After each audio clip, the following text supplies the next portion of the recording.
majesté remplit ce saint lieu.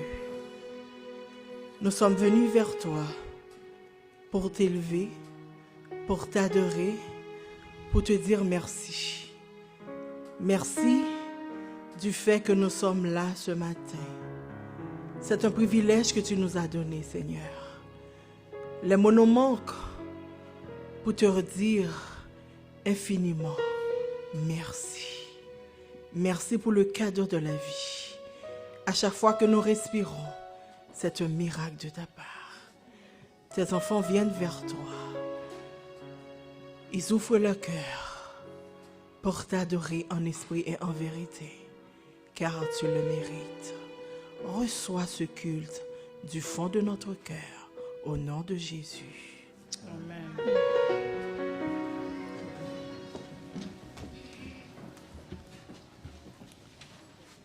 Alors que nous célébrons le sabbat des saisons aujourd'hui, nous sommes heureux de voir l'Église si rayonnante et colorée pour adorer le Créateur des saisons. Et nous disons gloire à Dieu. Amen. Est-ce que vous croyez que Dieu mérite la gloire, frères et sœurs? Amen. En Isaïe 42, verset 8, il est dit « Je suis l'Éternel, c'est là mon nom, et je ne donnerai pas ma gloire à un autre, ni mon honneur aux idoles. » Alors oui, Dieu mérite la gloire et nous vous invitons à dire gloire à Dieu. Gloire à Dieu. Gloire à Dieu pour Gloire tous ses à bienfaits, Dieu. gloire à Dieu pour avoir créé cette nature qu'il nous donne et pour nous avoir permis d'être au printemps aujourd'hui. Je pense que vous tous, vous êtes au printemps dans votre cœur, même si à l'extérieur, ce n'est pas encore le vrai printemps. Alors, nous allons célébrer Dieu. Je vais vous inviter à vous mettre debout et nous allons lire ensemble le psaume 24, qui sera suivi du chant inscrit au numéro 287. Psaume 24.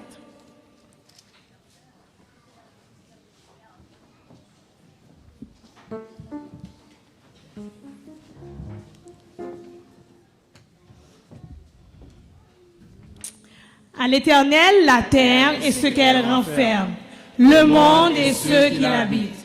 Car il l'a fondé sur les mers et affermi sur les fleuves. Qui pourra monter à la montagne de l'Éternel? Qui s'élèvera jusqu'à son lieu saint? Celui qui a les mains innocentes et le cœur pur. Celui qui ne lie pas son âme au mensonge et qui ne jure pas pour tromper. Il obtiendra la bénédiction de l'Éternel, la miséricorde du Dieu de son salut. Voilà le partage de la génération qui l'invoque, de ceux qui cherchent ta face, de Jacob. Portes, élevez vos linteaux, élevez-vous, portes de l'Éternel, que le roi de gloire fasse son entrée. Qui est ce roi de gloire? L'Éternel fort et puissant, l'Éternel puissant dans les combats.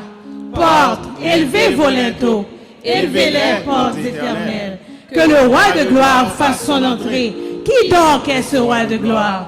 L'Éternel des armées, voilà le roi de gloire. Amen. Exaltons notre Dieu.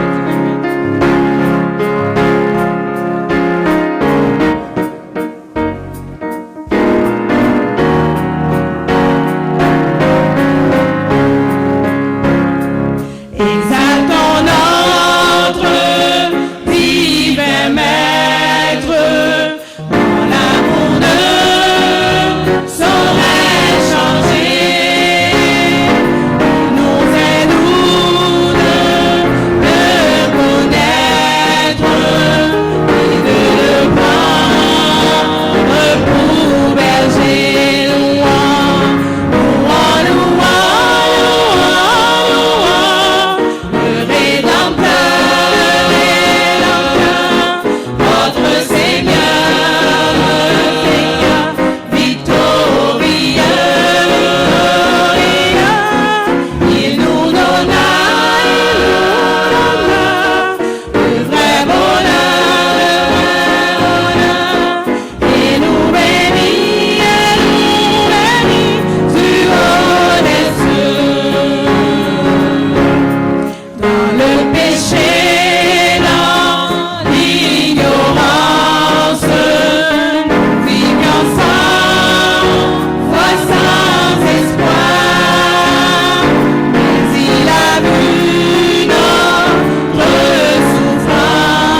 te cherche au point du jour.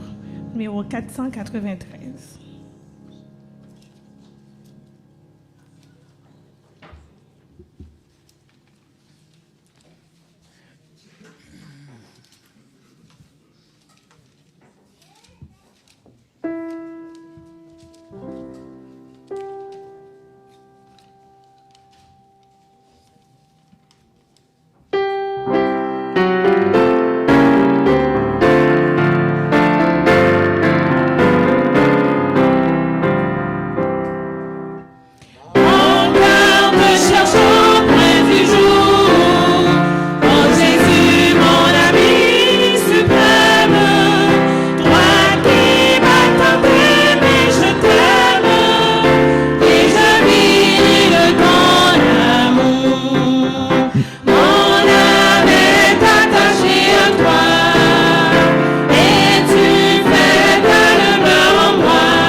Sauveur, berger fidèle. Numéro 551.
sois-tu notre roi.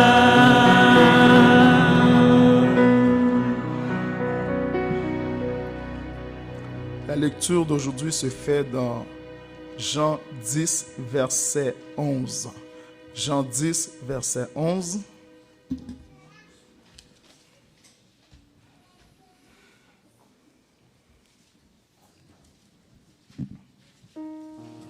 Il est écrit: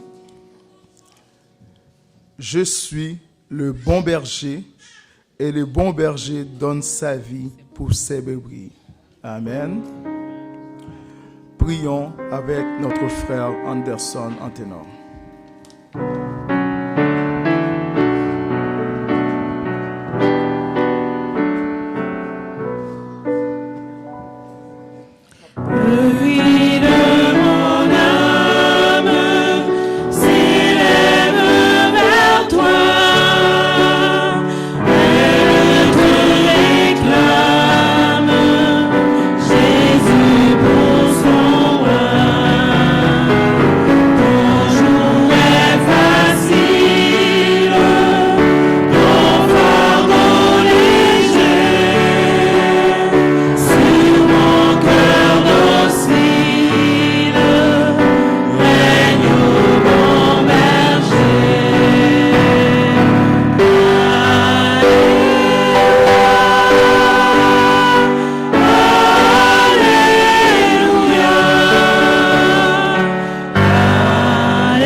Éternel, notre Seigneur,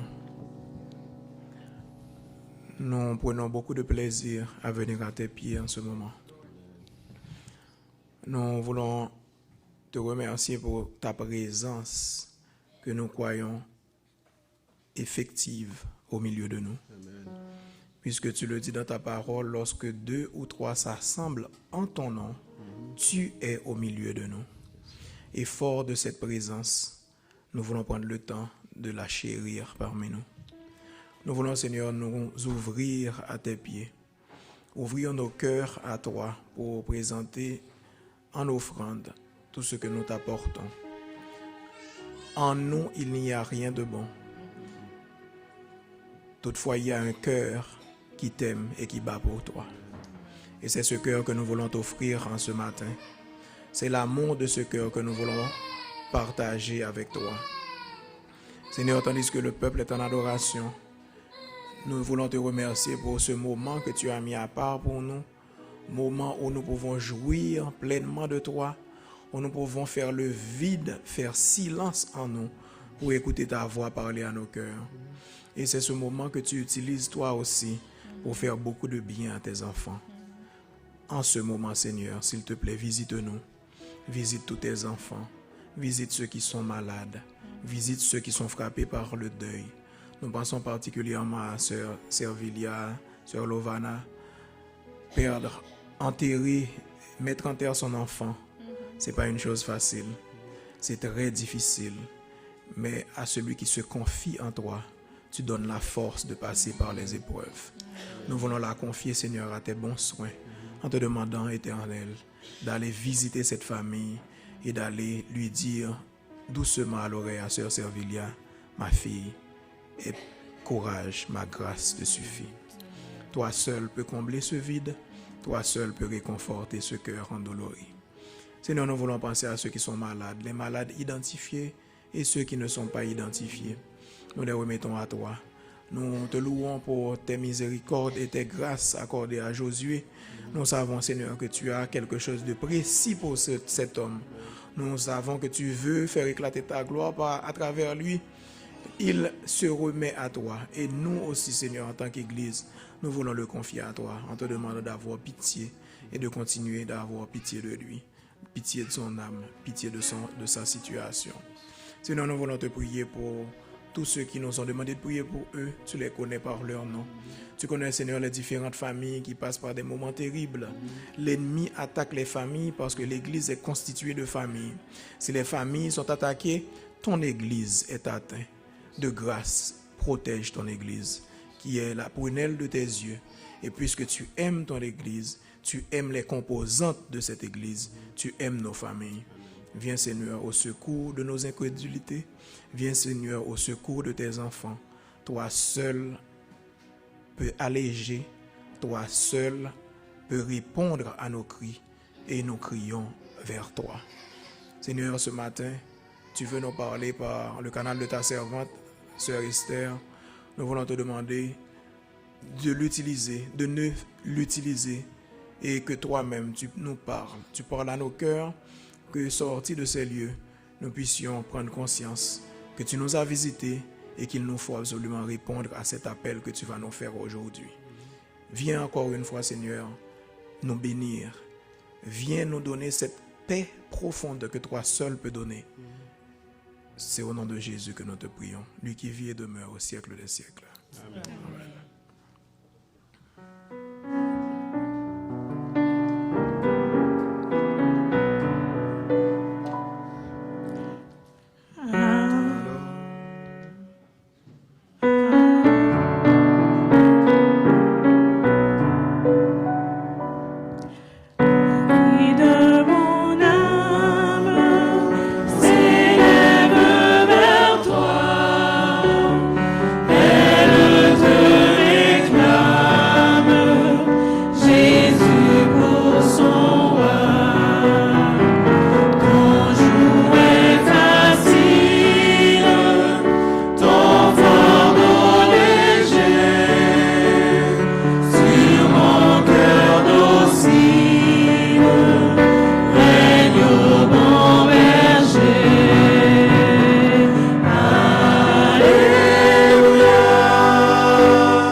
Service de fidélité.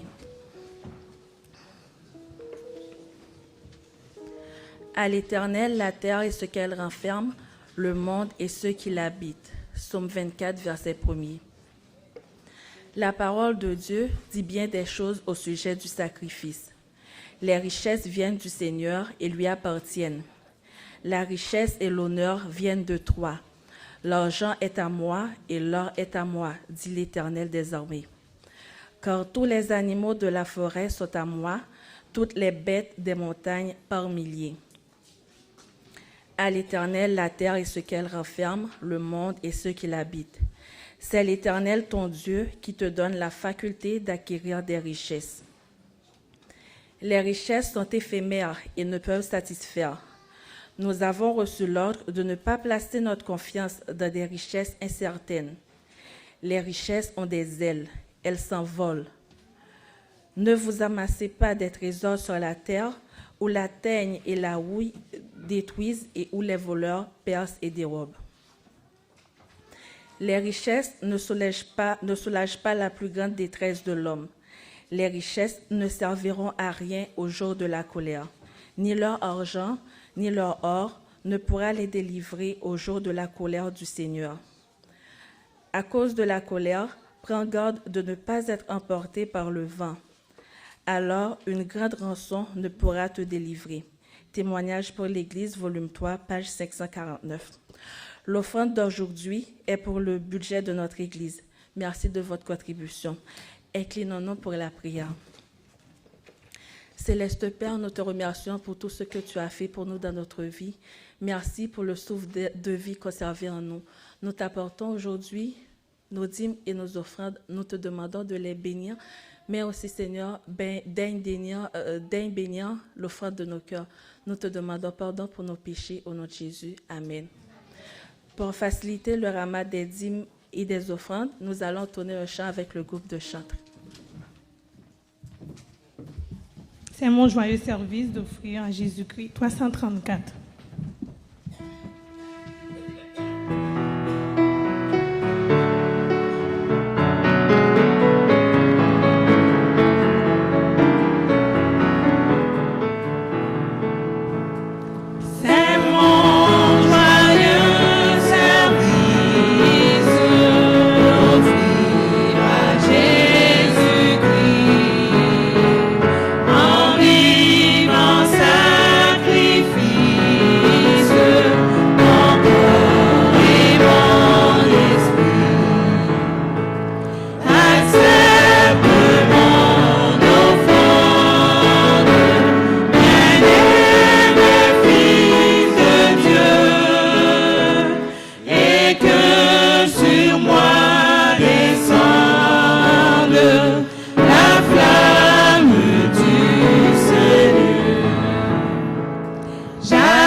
Aujourd'hui, pour la prédication du jour, c'est notre pasteur Esther qui va nous donner le message du jour. Et avant de l'entendre, nous allons chanter le numéro 284, 2 couplets. 284, 2 couplets, s'il vous plaît.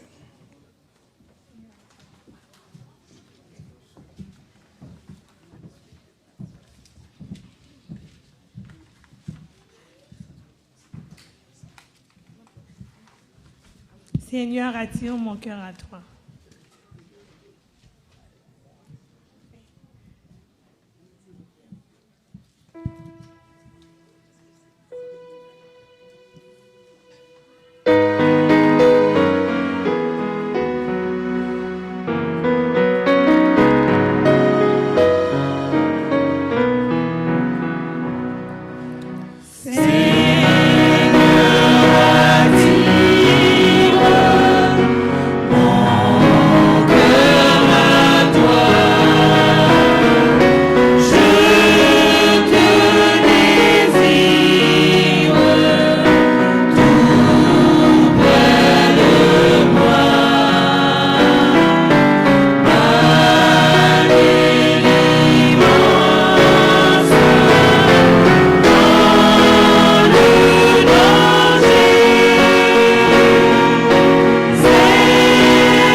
Chers frères et sœurs, bonjour.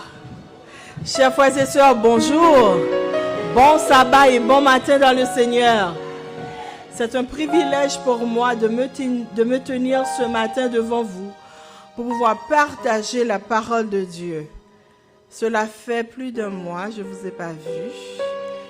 J'aimerais vous dire que vous m'avez manqué. Mais en regardant vos beaux visages, le Seigneur a pris soin de vous. Alors nous bénissons son Saint-Nom pour tout cela. J'étais malade pendant 3 semaines, peut-être 4. J'ai pas pu travailler trop fort. Mais ce matin, je suis contente d'être là. Je vous demanderai de prier pour moi pour que je sois capable de parler parce que ma voix n'est pas encore tout à fait clémente. Mais le Seigneur est là, il est bon et il va vous parler ce matin. J'aimerais savoir s'il y a des visiteurs parmi nous. J'aimerais que vous vous mettiez debout parce qu'on a un petit cadeau pour vous.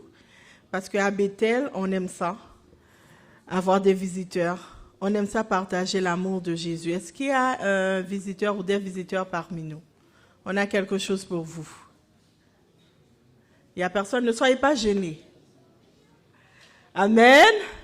Amen. Est-ce qu'il y en a d'autres? Restez debout. J'aimerais demander au diaconat de prendre... Est-ce qu'il y a d'autres visiteurs? On a plusieurs. J'ai plusieurs cadeaux à donner, alors si vous voulez, ils sont à vous. Alors, c'est seulement une personne? OK, c'est correct. Alors, on a un visiteur parmi nous, alors j'aimerais que l'Église dise Amen. Amen. Alors, bienvenue parmi nous, chers frères. J'ai une bonne nouvelle pour vous. Saviez-vous que Jésus vous aime? Come on, c'est pas vrai. Saviez-vous, chers amis, que Jésus vous aime? Saviez-vous que Jésus revient très bientôt? Êtes-vous prêts? Êtes-vous prêts pour aller à la maison? Moi, à tous les jours, j'essaie d'être prête. Parce que la mort peut nous frapper, quel que soit ce qui m'arrive, mais je sais que je serai prête quand mon Jésus reviendra. Je vous inviterai à ouvrir votre Bible avec moi dans Jean chapitre 10, verset 11.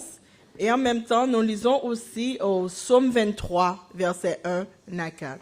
Jean chapitre 10, verset 11 et le Psaume 23, verset 1 à 4.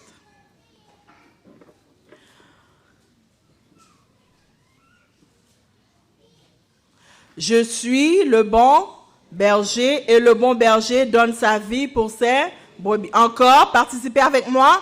Je suis et le bon berger.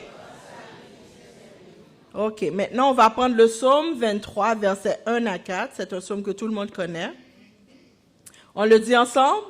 L'Éternel, je ne manquerai. Il me fait dans de vers. Il me dirige. Il restaure. Il me conduit. À cause, quand je marche de l'ombre de la mort, je ne crains, car tu es, ta houlette me rassure. Amen. Alors le titre du partage ce matin, je suis le bon berger. Prions. Notre berger, notre sauveur fidèle, ce matin nous te demandons de nous conduire dans ton amour. Que tu puisses prendre le chemin de notre cœur afin de nous conduire dans ta voie. Les oreilles de tes enfants sont à l'écoute de ta parole. Que tu puisses m'effacer et que toi, tu puisses prendre le contrôle de cette salle et que tu puisses parler à tes enfants. Enlève-nous tout ce qui n'est pas conforme à toi, qui empêcherait que ton Saint-Esprit nous pénètre et que ta parole fasse une transformation en nous. Et merci pour ta présence dans notre vie et dans notre cœur. Au nom de Jésus, nous t'en prions.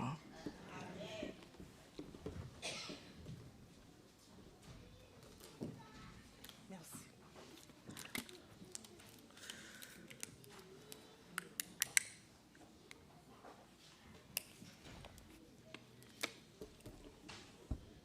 Je suis le bon berger. Je suis Jésus. Parfois, certaines personnes utilisent le nom de Jésus même pour faire du mal. On se rappelle de l'attentat en France qui a causé plusieurs morts dans un journal. Mais Jésus n'avait pas honte de dire ce qu'il est dans la Bible. Dans l'évangile de Jean, il y a plusieurs déclarations qui décrivent Jésus par le « je suis ». Plusieurs déclarations commencent par le « je suis ». Des phrases comme « je suis le chemin, la vérité et la vie ». Des phrases comme « je suis la porte. Si quelqu'un entre par moi, il sera sauvé ». Jésus dit « je suis la lumière du monde ». Il a fait plusieurs de déclarations comme cela, des déclarations solides qui ont un grand impact dans notre vie spirituelle. Et combien savent, quand Jésus dit quelque chose, il dit la vérité. Quand Jésus parle, on fait mieux d'écouter. Je suis le bon berger. Le bon berger donne sa vie pour ses brebis. Cela implique qu'il y a un mauvais. Sinon, il allait dire « je suis le berger ». Il a pris le temps de bien spécifier pour dire qu'il est le bon berger. Au début du chapitre de Jean 10, verset 1er, Jésus a bien spécifié, il dit « En vérité, je vous le dis, celui qui n'entre pas par la porte de la bergerie, mais qui y monte par ailleurs est un voleur et un brigand. Lui, ce n'est pas le bon berger, c'est un faux berger. » Jésus aime beaucoup enseigner avec des images et c'est sûr que l'image du berger et des moutons est très connue dans l'époque où Jésus se trouvait. Nous, à Montréal, on n'est pas beaucoup familiers. Par nous de vaches, d'agriculture, On n'est plus familier, on parle de poulets et autres, moins que moutons et bergers. Quand Jésus nous parle du faux berger, il nous parle de notre ennemi spirituel. Il nous parle de Satan qui déteste Dieu, qui ne veut pas surtout que quelqu'un s'intéresse à Dieu. Tu peux être ici ce matin, il n'aime pas trop que tu sois là. Si tu es ici par routine, tu es venu à l'église, mais tu n'es pas vraiment là, tu n'es pas vraiment connecté, il est content. Mais si tu es là ce matin, dans le fond de ton cœur, il y a un désir de servir Dieu, d'aller plus loin pour le Seigneur. Il n'aime pas quand tu aimes Dieu avec passion. Il y a un désir de le rencontrer. Non seulement cela, tu veux faire partie de la bergerie du Seigneur. Et en même temps, amener d'autres. Je voudrais te dire que le faux berger sera fâché. Il n'est pas content de ta décision. Il n'aime pas du tout les chrétiens. Comme ça, il n'aime pas des chrétiens qui servent Dieu avec passion. Il n'aime pas quand tu aimes Dieu avec passion. Et il n'aime pas des chrétiens qui ont le goût d'amener d'autres dans la bergerie. On a un faux berger. Même Jésus en a parlé dans Jean 10, verset 10. Il a dit, le voleur, le faux berger, le diable, ne vient que pour dérober, égorger et détruire. Mais moi, je suis venu afin que les brebis aient la vie et qu'elle soit en abondance. Le diable frappe tout le monde par la maladie. Les familles sont brisées, déchirées et troublées. Mais le bon côté dans tout cela, c'est que nous avons un bon berger, Jésus, qui veut que ses enfants aient la vie en abondance. Est-ce qu'on le croit, chers amis? Vraiment bien que nous ne soyons pas habitués avec l'image d'un bon berger, mais c'est surprenant de savoir qu'il y a un peu plus de 1000 producteurs d'agneaux et de moutons au Québec. Ça m'a surpris, mais c'est comme ça. Je suis une fille de la ville, pas trop habituée avec les animaux. Il ne faut pas qu'il y ait trop autour de moi. Je les aime, mais de loin. Je ne sais pas pour vous, mais moi, je les aime pas trop près de moi.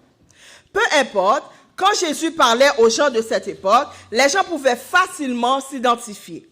Si Jésus a pris le soin de nous comparer avec ses brebis, qu'est-ce que cela a l'air finalement? À quoi cela ressemble une brebis? Si Jésus nous compare à ses brebis, cela veut dire que nous les ressemblons, on parle de nous. Alors on va découvrir les caractéristiques des brebis. Premièrement, les brebis se perdent facilement.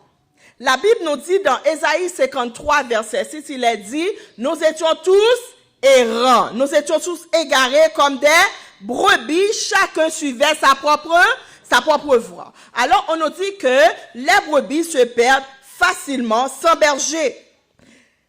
Ça se peut pas qu'on ressemble à eux. C'est vrai les amis, on se perd pas, c'est pas vrai? Hein? Oui, ça arrive qu'on se perde aussi. OK? Alors ces brebis-là, OK, ils sont avec le berger, ils partent à gauche, ils partent à droite, ils ont le goût d'aller là, ils y vont sans berger et ils se perdent. Alors si on applique ça à nous aujourd'hui, sans leader dans notre vie, sans le berger qui dirige notre vie, on va se perdre facilement. On va se perdre dans le monde, on va se perdre dans le péché, on va se perdre dans le plaisir facilement. À l'église, on va se perdre parce qu'on n'aura pas de direction. Un pays peut-il se diriger par lui-même? Non. Est-ce que si on n'a pas un premier ministre au Québec, tout le monde va faire ce qu'ils veulent? C'est pas vrai? Alors c'est la même chose pour nous. Nous avons besoin de Jésus dans notre vie pour pouvoir nous diriger, sinon nous serons perdus. Deuxièmement, les brebis aussi sont sans défense. Ils sont vraiment faibles. Si tu vas les attaquer, elles ne vont pas se défendre. La Bible nous dit dans Michée chapitre 5 verset 8b, comme un lionceau, le lionceau c'est le bébé du lion, parmi les troupeaux de brebis, lorsqu'il passe, il foule et déchire et personne ne délivre. Sans berger, notre ennemi Satan va nous déchirer, il va nous égorger et il va nous détruire. On a besoin de berger pour nous protéger. Si les brebis ont besoin d'un berger pour les protéger, à combien plus forte raison, nous, les enfants de Dieu, nous avons besoin d'un leader, d'un berger qui est Jésus-Christ pour nous protéger. Troisièmement, les brebis sont têtues et sont pas conscients du danger. Cette phrase est moins aimée, même si tu le dis, ne prends pas cette direction, il y va pareil. Tu vas te brûler, tu vas te faire du mal, mais la brebis, elle va dire non, moi je fais ce que je veux, ça ne me tente pas d'écouter. Vous saviez, des fois nous sommes un peu comme cela. On nous dit de ne pas toucher à cela. Et on le fait, pareil, on n'écoute pas. Dites-vous les jeunes, j'ai été jeune comme vous. Mes parents disaient, Esther, touche pas à ça. Malheureusement, j'ai touché et je me suis brûlée. Si je m'adresse à vous aussi, c'est parce que je suis passée par là. Parfois, c'est plus fort que nous. On le touche pareil. Touche pas à la drogue. Touche pas à la cigarette. Touche pas à l'alcool. Ne te tiens pas avec des mauvais amis. Cela va te détruire. Oh non, je suis assez fort. Je suis assez jeune. Non, il n'y a rien qui va m'arriver. Mais en écoutant les témoignages des gens qui ont été brûlés, qui n'ont pas écouté, alors ils disent que tu deviens dépendant de ces choses.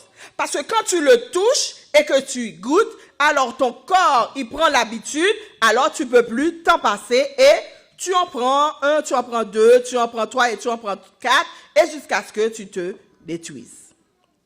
C'est difficile de revenir comme avant. On est parfois têtu. On n'est pas toujours conscient du danger. Un éleveur de moutons a dit ceci, contrairement à ce que nous aurions pensé, un mouton n'est pas capable de se défendre tout seul. Il a besoin plus d'attention que les autres animaux. Les moutons sont incapables de survivre sans la présence d'un berger attentionné. Ézéchiel 34, versets 5 et 6 nous dit, « Elles se sont dispersées parce qu'elles n'avaient point de pasteur. Elles sont devenues la proie de toutes les bêtes des champs. Elles se sont dispersées.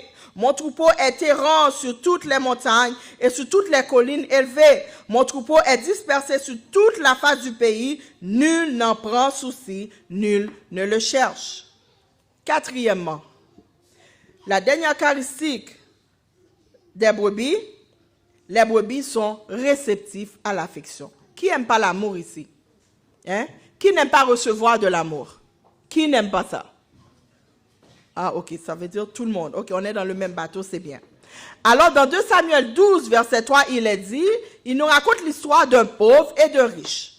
Le pauvre n'avait rien du tout qu'une petite brebis qu'il avait achetée. Oh, il la nourrissait et elle grandissait chez lui avec ses enfants. Elle mangeait de son pain, buvait dans sa coupe, dormait sur son sein et il la regardait comme sa fille. Une brebis est réceptive à l'affection de son berger. Personne ne s'attend à ce qu'une brebis soit responsable par elle-même.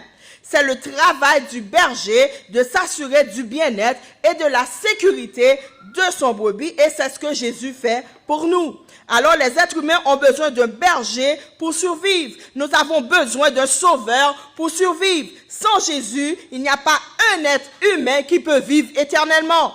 On va être amené à être séduit par les plaisirs du monde. Jésus a accepté d'être le bon berger. Il a accepté de donner sa vie pour vous sauver, vous et moi. Parce qu'il n'y a pas d'autre moyen pour être sauvé.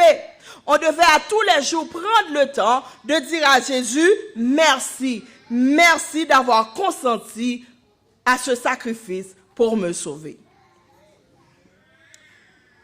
On a parlé des brebis. Maintenant, on va parler du berger. La question qu'on va se poser, que fait le berger et quel est son rôle? Dans le psaume 23 qu'on a lu tantôt, il dit que le berger, qu'est-ce qu'il fait? Le berger pourvoit. Dans le psaume 23, premier, il a dit, l'Éternel est mon, je ne manquerai, encore, répétez après moi, l'Éternel est mon, je ne manquerai, c'est clair.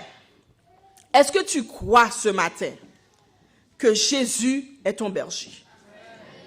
Est-ce que tu crois ce matin, puisque tu as Jésus dans ta vie, tu ne manques de rien? Oui, c'est vrai. Parce que Jésus nous aide à payer nos factures.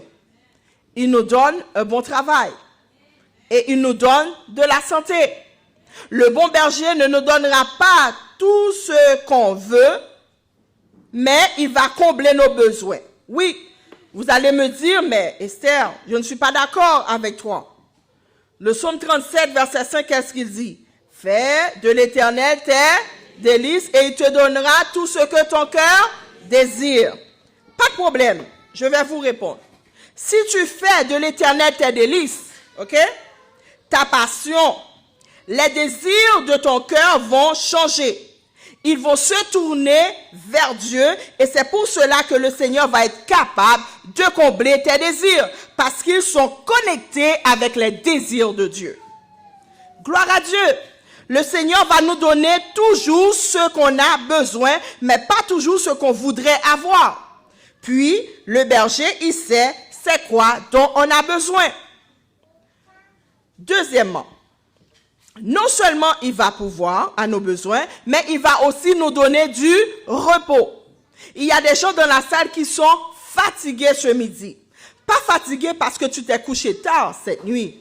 Je ne parle pas de cette fatigue, je parle d'une fatigue spirituelle. Une lourdeur, tu sens qu'il y a un fardeau sur tes épaules. Mais j'ai une bonne nouvelle pour toi ce midi. Le bon berger veut donner du repos à ton âme. Ce midi, comme le dit le psaume 23, verset 2, il me fait reposer dans de verts pâturages. Il me dirige près des eaux paisibles. Et je crois, quand l'église se rassemble, c'est un pâturage bien vert où l'église peut se reposer spirituellement. Parce que la Bible nous dit dans le psaume 133, voici, oh qu'il est bon, agréable, qu'il est doux pour les frères de demeurer. C'est comme l'huile précieuse qui répandue sur la tête descend sur la barbe d'Aaron, qui descend sur le bord de ses vêtements. C'est comme la rosée de l'Hermon qui descend sur les montagnes de Sion. Car c'est parce que là, l'Éternel envoie la bénédiction, la vie pour l'éternité. Chers frères et sœurs, il y a une bénédiction du fait que nous soyons ensemble ce midi. Et aussi Dieu nous procure un repos spirituel afin de nous bénir ce midi, afin que nous puissions sortir de l'église avec un cœur léger, apaisé, transformé. Parce que nous avions reçu le repos de notre berger. Es-tu chargé ce midi?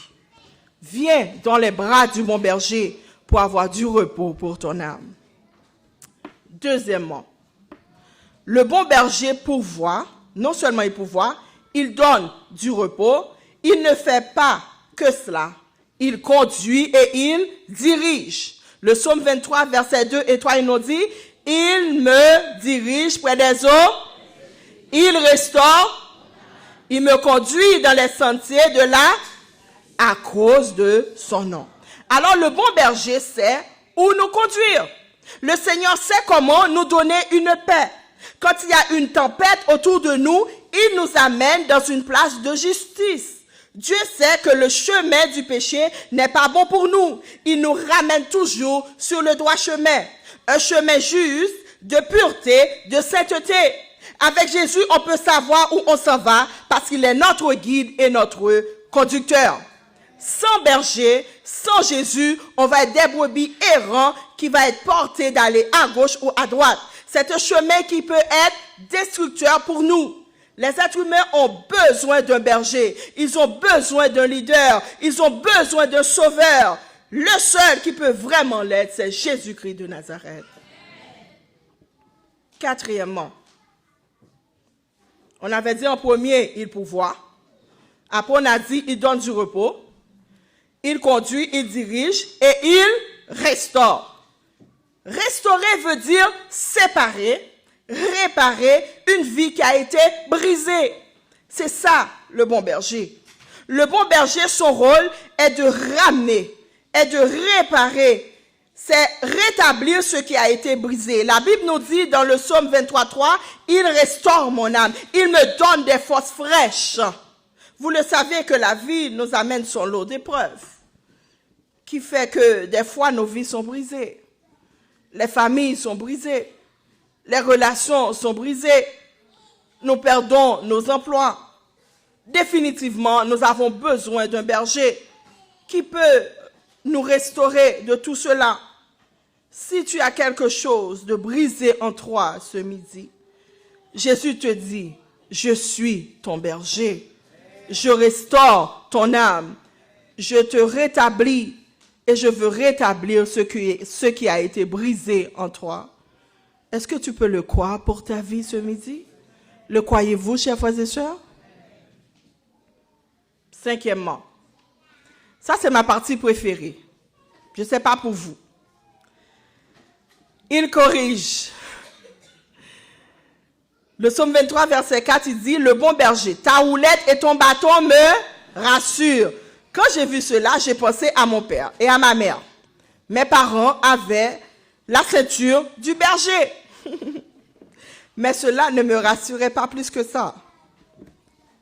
Vous savez qu'on n'aime pas la correction, c'est pas vrai? Ce n'est jamais une partie de plaisir.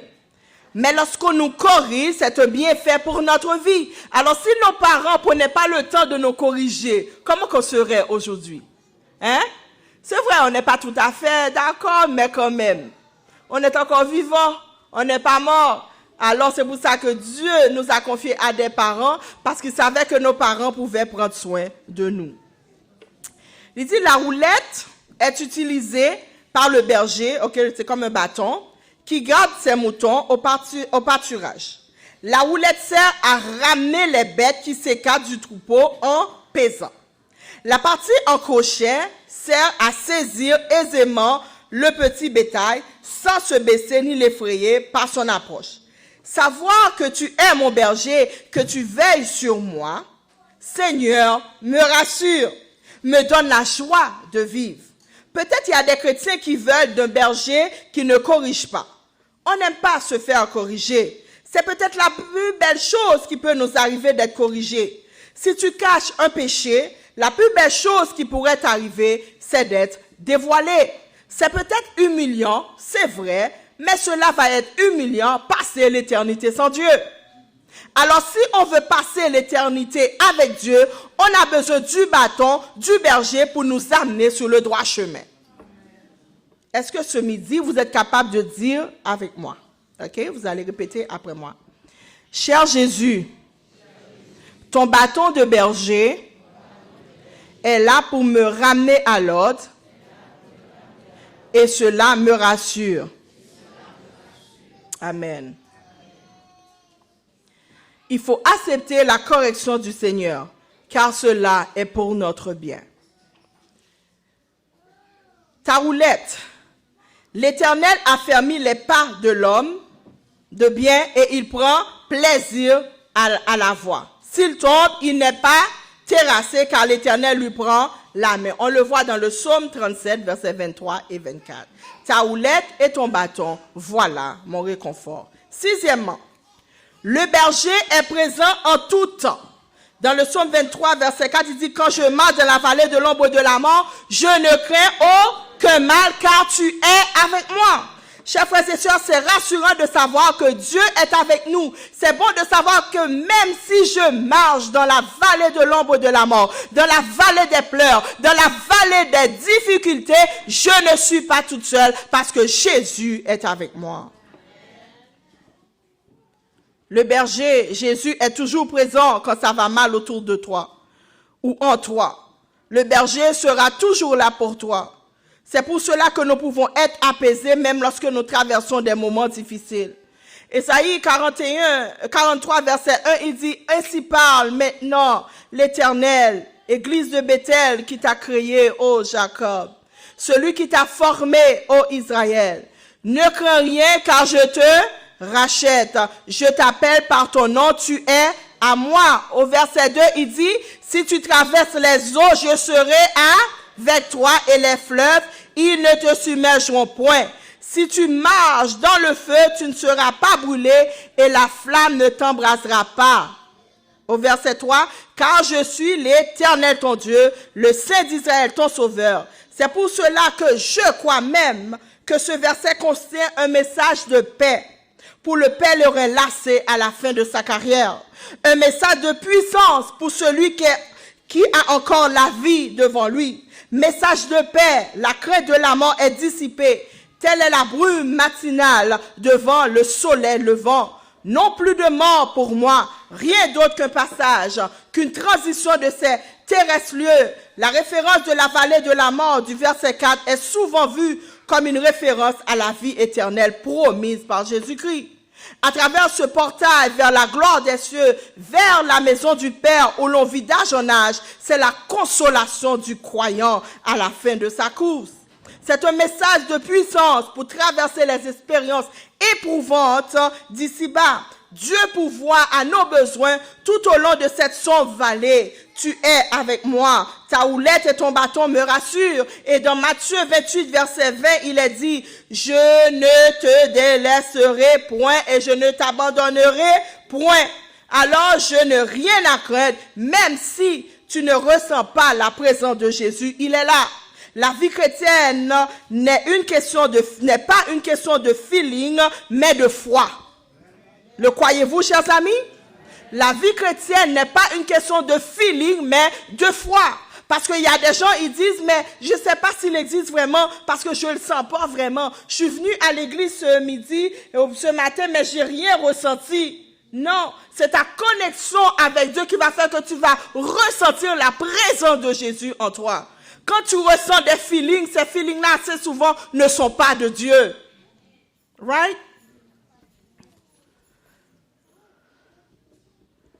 Ce midi, j'aimerais vous dire que Jésus aime les brebis. Même si des fois, elles sont têtues, il les aime. Jésus aime quand les brebis marchent ensemble, dans l'unité. Il n'aime pas les divisions de brebis. Il n'aime pas quand les brebis se dispersent à gauche et à droite. Il souhaite même que les brebis errantes qui ont quitté la bergerie puissent revenir dans la bergerie. Je vois Jésus, le bon berger, comme un rassembleur. Jésus revient bientôt. Peut-être on n'est pas on n'est pas conscient, mais on est dans une période où tout le monde parle du retour de Jésus. Parfois, les gens qui ne sont pas chrétiens vont dire, je ne comprends pas qu'est-ce qui se passe, mais ça ne va pas du tout. Parce que nous marchons vers la fin. Et ceux qui sont connectés avec Facebook, vous pouvez voir assez souvent, vous recevez des messages qui disent que Jésus revient bientôt et il est à la porte. Ça fait plus d'une semaine, j'ai posté sur mon Facebook, Jésus revient bientôt, soyons prêts. Et il faut le dire à tout le monde, il faut faire la chaîne que Jésus est à la porte. Les gens doivent mettre de l'ordre dans leur vie parce que c'est sûr et certain qu'il revient très bientôt. Dieu merci, nous avons la technologie. Nous pouvons le tweet, nous pouvons envoyer des messages pour rappeler aux gens que Jésus les aime et il revient bientôt, qu'ils doivent se préparer. Jésus ne veut pas la division. Il veut qu'on se rassemble. Jésus veut nous rassembler, Église de Bethel. Pourquoi? Parce qu'il veut nous protéger contre le faux berger. Le gardien de l'enclos lui ouvre. Les brebis écoutent sa voix. Il appelle par leur nom celles qui lui appartiennent. Il les fait sortir de l'enclos. Combien de vous aimeraient entendre leur nom quand Jésus reviendra? Si tu appartiens à Jésus ce midi, je te garantis, tu vas entendre ton nom. Il va citer ton nom. Même si tu es le dernier, et parfois, je prends l'exemple, quand on est à l'école, on fait partie d'une équipe et des fois, on doit choisir des gens pour faire partie de l'équipe. Mais en premier lieu, on va choisir les personnes les meilleures. Et toi, tu es là, tu es en train de trembler et tu dis, je ne sais pas si on va me prendre. On est un peu inquiet parce qu'on dit, je ne suis pas si bon que ça. Mais finalement, la dernière personne qu'on cite, et c'est ton nom. Alors je te dis, tu n'as pas besoin d'avoir peur. Depuis que tu es connecté avec ton Sauveur, ton nom est déjà inscrit dans le livre de vie. Quand il a conduit au dehors toutes celles qui sont à lui, il marche à leur tête et les brebis le suivent parce que sa voix leur est familière, parce qu'elles connaissent sa voix, la voix du bon berger. Jean 10, verset 5, il dit « Jamais elles ne suivront un étranger. Au contraire, elles fuiront loin de lui. Pourquoi? Car elles ne connaissent pas la voix des étrangers. » Êtes-vous capable de reconnaître la voix de Jésus, chers frères et sœurs? Ce n'est pas normal que nous ne connaissions pas la voix de notre berger. Si on ne la reconnaît pas parce qu'on n'a pas passé assez de temps avec lui. Alors, lorsqu'on passe assez de temps avec Jésus, on est capable de reconnaître sa voix. Que lorsqu'on va faire quelque chose de mal, mais il y a notre conscience qui va nous parler, qui va dire, ma fille, mon enfant, ce que tu fais, c'est pas bon. Ne prends pas cette voie. Mais vous savez, on a deux voies qui nous dirigent. Il y a la voie aussi du mal. Mais la voie du mal, parfois, est beaucoup plus forte. Elle nous dit, vas-y, fais-le. Tu n'as rien à regretter. De toute façon, tu es jeune ou bien, de toute façon, tu vas mourir. Alors, prends le temps, pense à toi. Mais Jésus, il te parle doucement. Il dit, ma fille, ne prends pas cette voie. Parce que si tu prends cette voie va t'amener à ta destruction. La question qu'il faut se poser ce midi, est-ce que je reconnais la voix de Jésus? Est-ce que je reconnais la voix de Jésus, mon berger? Je prends l'exemple du téléphone. Anderson appelle Nadège. Puis Anderson change sa voix.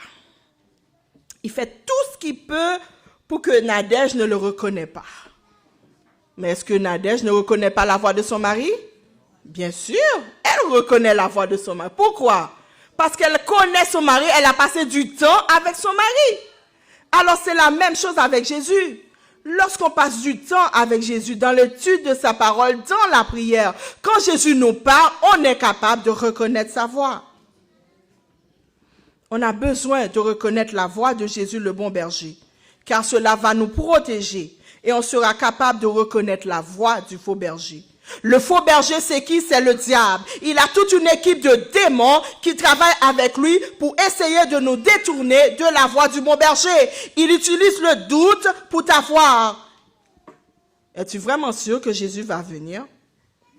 Es-tu vraiment sûr que Jésus existe? Je sais pas vraiment. Ça, c'était pas pour moi, c'était pour mes grands-parents. Oh, de toute façon, nous, au Québec, on croit pas en Jésus parce que là, tout ce que l'Église catholique nous a fait, là, on veut rien savoir. Mais au fond, vous êtes fâchés contre l'Église catholique. Malheureusement, il y a eu des gens qui ont mal compris la parole de Dieu, qui ont utilisé le mal, qui ont utilisé le nom de Jésus pour faire du mal. Mais Jésus, il nous fait du bien. Il ne faut pas rejeter Jésus. On rejette un système, et non Jésus. Parce que Jésus a un plan meilleur pour nous que le système. On sait que la voie de l'étranger, c'est la voie qui nous amènera à la destruction.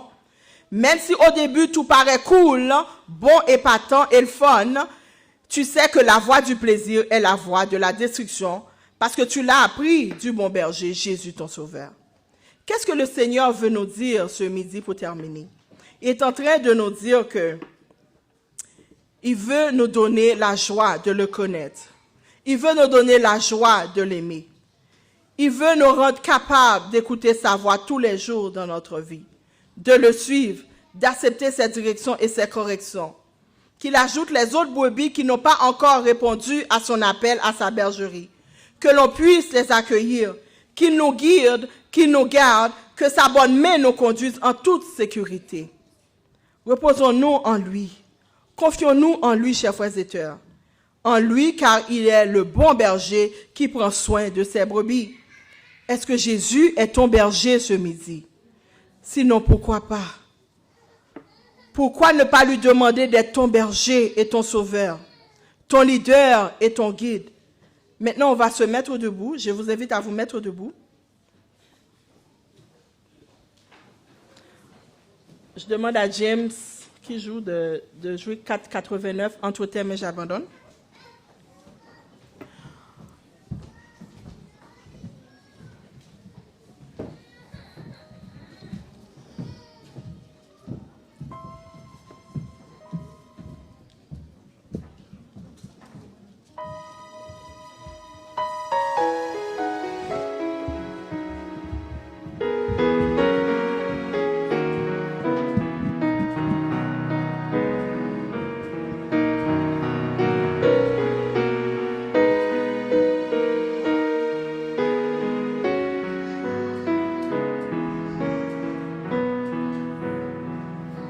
Tandis que les chants chantent, vous fermez les yeux.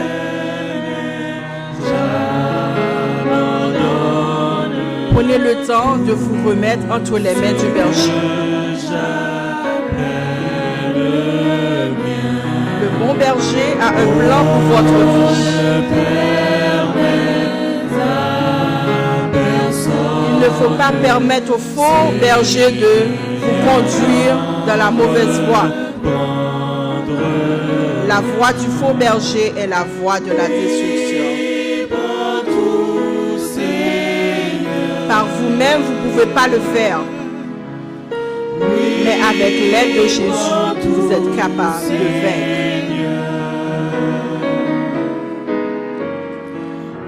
Est-ce qu'il y a des personnes dans cette salle qui savent que Jésus n'est pas réellement son berger? Avez-vous déjà donné votre vie au berger? Jésus veut être ton berger ce midi. Je ne parle pas de donner votre vie à une religion, pas du tout. Je ne parle pas de donner votre vie à une église. Je parle simplement de Jésus. Vous avez entendu parler de Jésus, mais vous ne l'avez jamais accepté. Ou si vous l'avez fait, vous êtes écarté de Jésus. Ce midi, Jésus te donne la possibilité de devenir son enfant et de faire partie de ses brebis, car il revient très bientôt et il n'y a pas beaucoup de temps.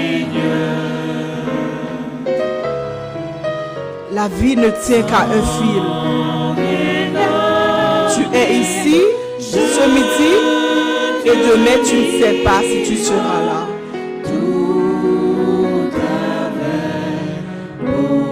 Je demande aux chants de murmurer. Gardez toujours les yeux fermés. À 11 ans, j'ai donné ma vie à Jésus. Ça n'a pas été facile. J'ai eu des pavettes et des pas mûres. J'ai eu des bons moments dans ma vie et j'ai eu des mauvais moments. Les bons moments, oui, je savais que Jésus était là. Mais pour être en mesure de passer à travers les mauvais moments, Jésus parfois me portait sur son dos afin de passer à travers. Est-ce qu'il y a des gens dans la salle qui aimeraient dire: Jésus, je veux que tu sois mon berger. Je veux te donner ma vie. Jésus, je veux renouveler mon alliance avec toi. Parfois, j'étais perdu. Parfois, j'étais têtu. Parfois, j'étais sans direction. Mais ce midi, je veux te donner la direction de ma vie. Afin que quand tu reviendras dans ta gloire, quand tu vas citer mon nom, je ferai partie des sauvés. Est-ce que vous voulez lever votre main là où vous êtes? Tandis que les yeux sont fermés, levez votre main. Il n'y a personne qui vous regarde. C'est vous entre votre Jésus. Ce matin, il veut prendre la direction de ta vie. Il connaît tes faiblesses. Il connaît ta bataille. Et il veut t'aider ce midi. Chantez le 4e.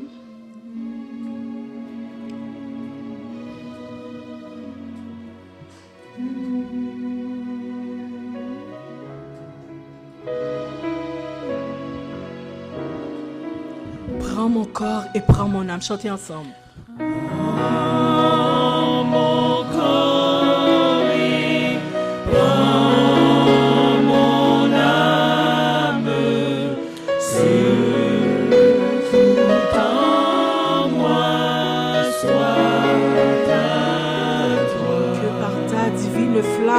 Que par ta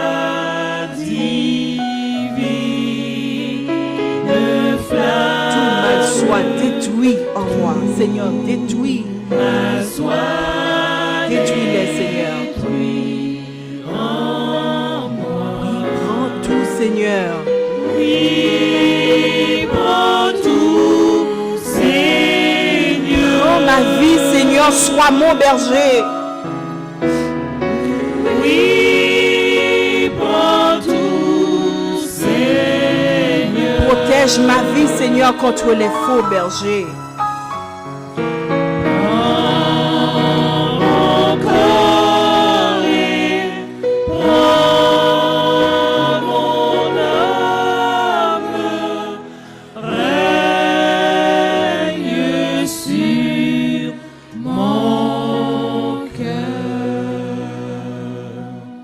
Jésus, répare tout ce qui a été brisé dans le cœur de tes enfants.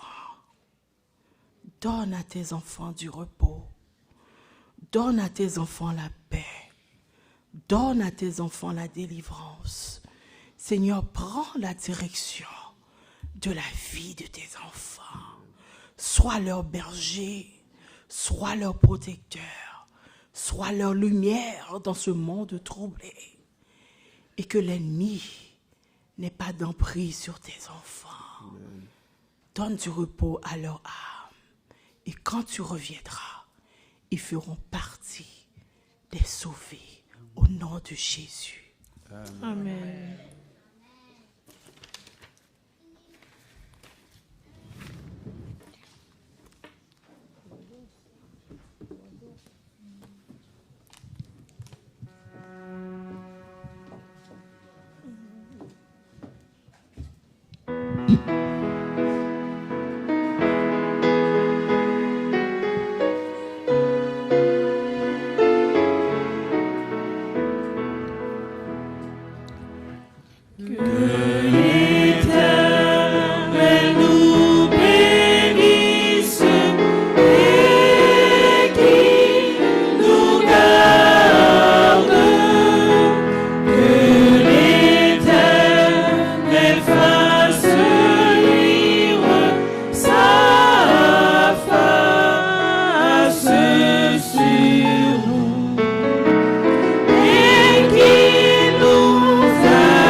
Souhaitons à chacun de vous un bon sabbat dans le Seigneur. Et nous allons chanter pour la sortie au numéro 515, « C'est à l'ombre de tes ailes ». Juste avant, j'ai une petite annonce. On demande à tous les anciens d'Église et aux membres du ministère personnel de s'avancer au premier banc pour une courte communication, s'il vous plaît. C'est de la part de la sœur Alexandra. Tous les anciens et les membres du ministère personnel.